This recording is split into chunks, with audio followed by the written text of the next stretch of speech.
So men, welcome to the spring session of Ironmen 2021. What a gift it is to be together again. And I couldn't be more excited and even anticipating what we're going to have a chance to think about and dialogue together. You know, I don't know how often you think about this, but I want to give you just a little bit of sense again of why we're doing what we're doing with Ironmen. We're not meeting just to meet. We've said that 100 times.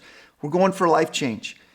And I cannot think of anything that would be more significant in that road of life change than considering how we're hardwired as human beings, because it isn't a free-for-all. No matter what we think, what we give ourselves to has everything to do with the degree with which we flourish in our lives or how much we even struggle in our lives. And so we want to spend some time over these next 8 weeks talking about just that, and how that can go not only in our personal lives, but to our marriages if we're married, to our relationships, to our families, to our coworkers, to our community, to our city. This is crucial. It impacts everyone across the planet. And it's really about this, that constant question that every human being is answering all the time, whether they know it or not. They're living their life in response to it all the time, whether they know it or not. Dr. Paul Tripp said it this way: whatever rules our hearts will have an inescapable influence over our thoughts, our lives, and our behavior. Let me say that one more time. Whatever rules our hearts will have an inescapable influence over our thoughts, over our lives, and over our behavior. The heart is this beautiful word that's used over 880 times in the scriptures. You may have heard me say that before, but at the very least, it is defined as the place of origin or a person's internal core. We often separate out our mind and our heart and our feelings and our thoughts and our will and all those kinds of things. And while we do that to understand the dynamics of what it means to be a human being, the heart really is a place that takes all of those and converges them together, and we live out of it. In fact, in Proverbs chapter 4, verse 23, in fact, I think it's probably one of, not my favorite verse in the Bible, it says this: watch over your heart, or guard your heart with all diligence, for from it flows the springs of life. In essence, what it's saying is whatever someone understands about the heart, it is a place of origin. It is a place from which everything flows. It isn't a question of agreement or disagreement. It is reality stated. And to the degree that we understand that, and what our heart is oriented around has everything to do with what it is that flows out of us. This thought of guarding, it's not casual. It's not like, well, hey, if you get around to it, it'd really be a good thing to give some thought to. Or, hey, maybe you want to give some time to this. It's like, no. When you value something, you guard it. And you guard your heart, not casually, but with diligence, with effort, with intentional attention. And so this is significant because when you and I think of our life every day, we know from psychology that every human being is driven by a desire and a need for significance and for security and for belonging. And why do we, if you will, pursue the things that we pursue? Why are we often our own worst enemy at times without even knowing it? What is it that you finally are look to or go to at times to kind of do it for you, to fix it for you, to make you feel better? And then when you maybe finally get it, it works, maybe for a little while, helps until you're uptight about losing it and wondering how you're going to get it again. I mean, what's going on? Why is there so much confusion sometimes about what it is that is eternally worthy of our allegiance? Albert Camus, maybe you heard of him. Some of you I know maybe took some philosophy classes along the way. But he was a French philosopher and atheist. He said this. Listen to these words and how dark they feel. He said, a universe without God, which is the assumption that the universe is without God, but a universe without God gives us only the conscious certainty of death without hope. hope really means a confident expectation of a preferable future. But what he's saying is a universe without God gives us only the conscious certainty of death without a confident expectation of a preferable future. The chronic lack of fulfillment that he called the absurd. He saw life as one long black comedy, hear this, of incurably, unchangeably seeking things out of life that it simply cannot provide. There's a part of that, I think, that he was right, where we seek things out of life that it simply cannot provide. It's not because they're bad. Maybe we just want too much from even a good thing sometimes that it can't give us. See, the issue isn't if there is fulfillment in life, but where are we going to look to for that fulfillment? Have you ever considered that our longing for security and significance and belonging just can't be found anywhere? It goes back to Proverbs 4:23, to this ancient reality, because it all comes down to the heart and what it wants the most. You could say it all comes down to a word, and the word is worship. The word is worship.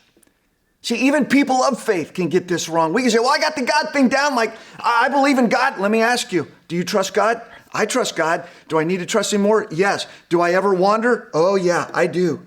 In the story of mankind, we see this if we go all the way back to Genesis chapter 1, verse 26. We were created on purpose, with a purpose, by God, to love God in a beautiful relationship of response and loyalty to him alone, where we know who's who and what's what. And it was a beautiful relationship of worship and loyalty. It was an invitation. It was an invitation for mankind to just trust God. Excuse me, can you hear the constant question? Will you trust me? What do you trust? And this was to be a glorious dance between the Creator and the creation, but we can get things confused. Let me define this beautiful word worship for you, and this is one of the ways that I've been thinking about it in this way. It is to honor or honoring and declaring with our actions, actually honoring and declaring with our actions what we deem to be the ultimate desire of our hearts. That by my actions, I am declaring what is the most significant desire of my heart, what I will trust in the most. See, you and I have been, again, actually hardwired to desire and trust in most is a life-defining relationship with the Lord Almighty. And this isn't up for public vote. This is why Camus lived with such a dark reality. That there was nothing more that he saw than just this, he called a black comedy of incurably, unchangeably seeking things out of life that it just cannot give us because they were never meant to when they get misplaced or disoriented. Unfortunately, I think worship, when we think of it, it has often gotten reduced to expressions of singing, which certainly is a piece, or giving our money, which is certainly an expression of it, or even serving, and obviously all of those are great. But sometimes when we go to, quote, a worship service and we come out, we go, man, that was great worship. We think, well, what was that related to? It's often, well, I really liked the songs that they sang this week. Or they did something that touched me this week. And that's beautiful. But somehow when we go to work, we don't think about that being worship. Or the way that maybe we engage in relationships. Because it really, if you understand it, worship is a full-bodied response to the Lord in every dimension of my life. That's why I said it is honoring and declaring with my actions what I deem to be the ultimate desire of my heart, and that through whatever I do, out of the very deep origins of my heart, as best I understand it, I want all I do to be done in response to God Almighty. The Hebrews had a couple different words for worship and concepts, but one meant to prostrate oneself before, to basically bow down in homage to revere or respect. The Greeks likewise had something in their words, but it referred more to a weightiness of character, a wonder of God at his reputation. Then combined with the Hebrew vision, you get this sense to then bow down and to live one's life in reference to, out of deep respect and loyalty. In Acts chapter 17, interestingly, the Apostle Paul goes to Athens and he finds himself with a group of worshipers. The only problem is they're worshiping, again, which is this innate longing, the ultimate question, the constant question. But the question is, what is the object of their affection? And we read these words in Acts chapter 17, verse 22. Paul then stood up at the meeting of the Areopagus and said, "Men of Athens, I see that in every way you're very religious." He was affirming their longing of their heart to worship. As I walked around and looked carefully at your objects of worship, I found an altar with this inscription, "To an unknown God." Imagine this. They're giving all their affection and loyalty to something that they call unknown, that's unknowable. Now, what you worship as something unknown, I'm going to proclaim to you. I'm going to tell you that you don't have to worship something unknown. You can take that innate desire to live in reference to bow down before, to look for your security, significance, and belonging in something and someone you can actually know. He says, "The God who made the world and everything in it is the Lord of heaven and earth and does not live in temples built by hands." How many times do the things that we create get our deepest affection? And then he goes on and says, "He is not served by human hands as if he needed anything, because he himself gives life and breath and everything else. For from one man he made every nation of men, that they should inhabit the whole earth, and he determined the time set for them and the exact places where they should live. For God did this." She's speaking of God personally. God did this, not an unknown God, not just an invisible figure. God did this so that men would seek him and perhaps reach out to him and find him. Get this, for he is not far from each one of us. For in him, this one that you are worshiping is unknown, in him you actually live and you move and you have your being. In him you live and move and have your being. As some of your own poets have said, we are his offspring. You know, I don't know about you, but sometimes I get this wrong because my loyalties can be fickle. And I have a sense that maybe yours can too. We can, and often do, run to lesser things and treat it as God. You and I cannot help worshiping something. We will not be without a God that we look to in our life, or something we look to give us what we long for so deeply.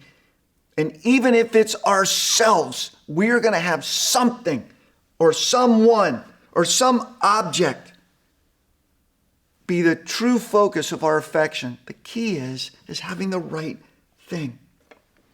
But having something or someone other than the Lord himself as the object of what we look to and trust in the most is, in a word, called idolatry. And I don't know about you, but I've never thought of myself as an idolater. But as I've thought about this more, there are moments where I have been exactly that. Calvin said it this way. John Calvin, listen to this quote. "Our heart is an idol factory. It isn't if we will worship something. It's simply a matter of what we will worship." My buddy Mike Metzger, who some of you might know, defined idolatry this way: whatever we look to for our sense of well-being other than the Lord. Whatever we look to for our sense of well-being other than the Lord.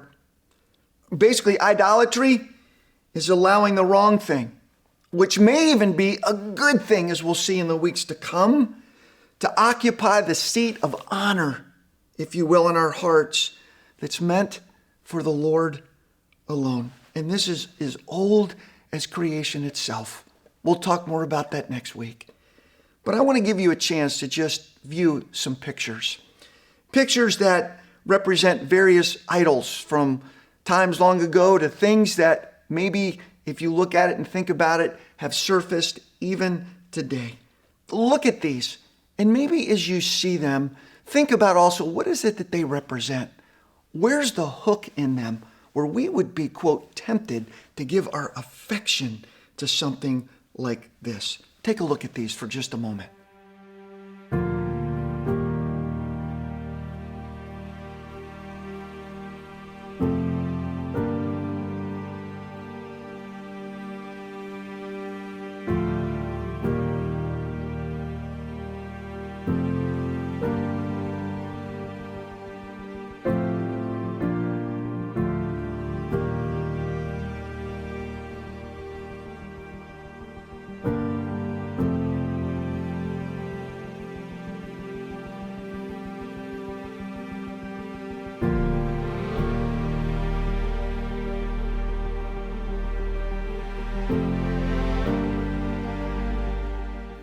Obviously, in each of these pictures, there's something underneath it that represents something we want, or maybe a belief of what this object could give to me if I had it.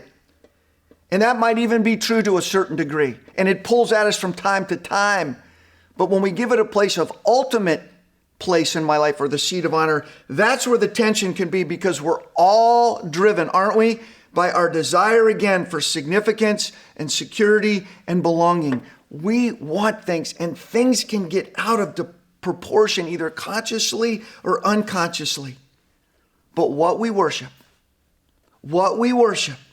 will determine what we look to define us, to lead us, to comfort us, to protect us, to inspire us, and even ultimately to fulfill us.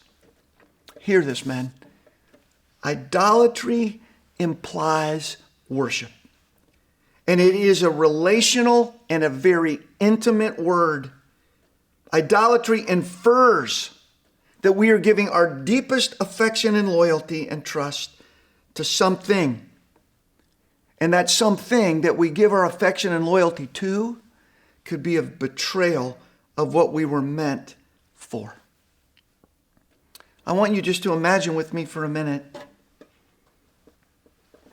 that you have actually given your life to someone to spend your life with them and pledged your loyalty and affection to one another. To the point where you said, hey, I'm going to put a ring on your finger. And they wanted to put one on yours, and you wanted to do life together.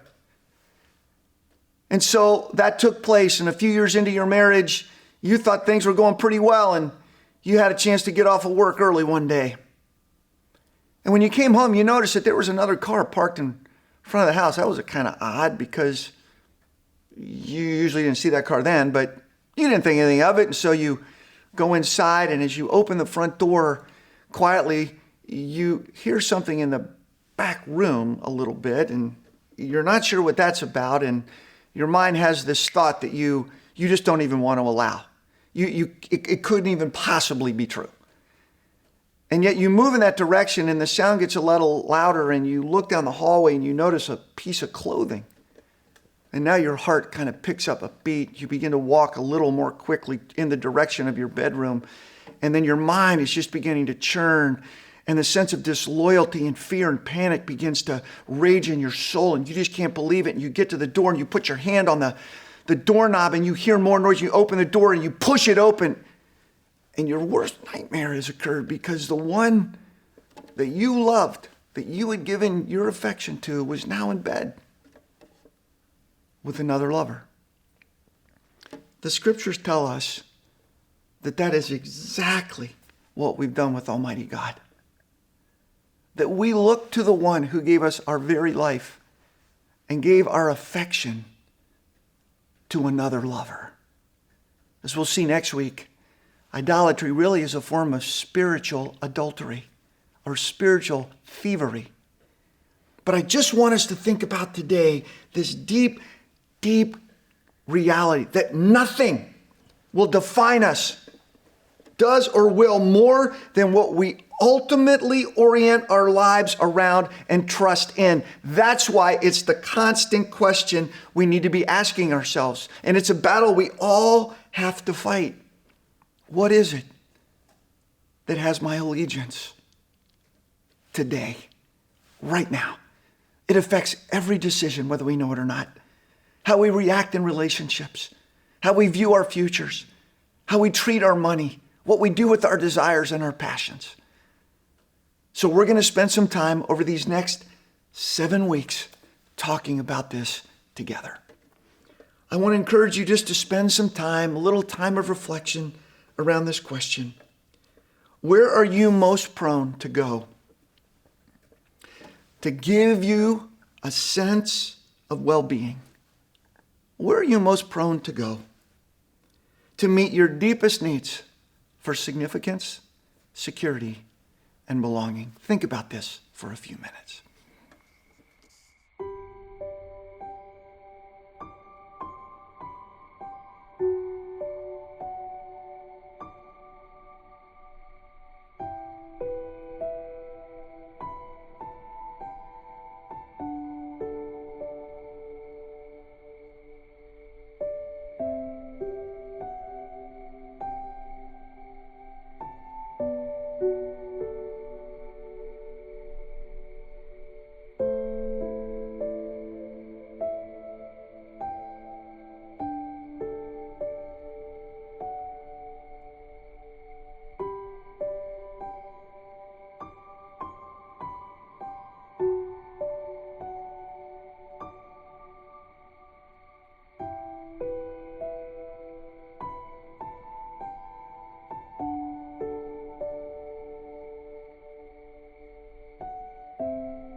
Well, men, it's been a great morning, and I really look forward to your time in your breakout groups. But our memory verse for this session is going to be Proverbs chapter 3, verses 5 through 8. Some of you might know that, but let me just give it to you right now. It says, "Trust in the Lord with all your heart, and lean not in your own understanding.